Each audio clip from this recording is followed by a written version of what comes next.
Welcome back here with First Up, and we're getting breaking news coming in. The Supreme Court has dismissed the controversial Godman Nityanandha's plea. It's asked him to undergo a potency test in a rape case. Supreme Court had ordered Swami Nityananda to go for a potency test. The court has directed the controversial stealth-styled Godman that, like it is the norm, he will need to go through a potency test. He is facing a trial in a rape case in Bangalore. Breaking this news on what the Supreme Court said, I am going to cut across to my colleague Jaskirat. He's on the phone line with us. Jaskirat, can you get us up to speed with this news break? Well, absolutely. The Supreme Court had already made it apparent about their mood in the last hearing when the order was reserved back in August 21st. It was Justice Ranjana Desai who's heading the bench, the two-judge bench, who had observed that if and I'm going to quote her over here, if the police can't take blood or hair sample, entire investigations can fall flat. In any rape case, all the tests are supposed to be done to arrive at a conclusion.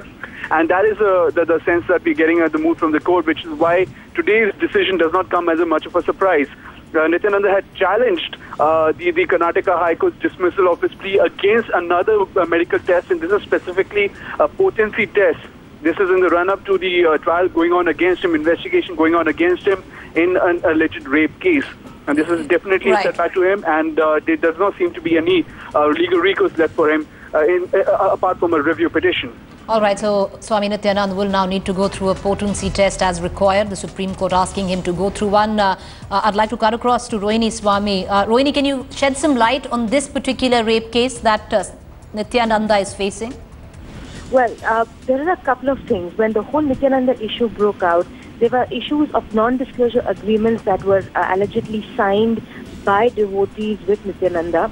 And based on that, when the whole thing got exposed, that there were some cases of rape that had come to light.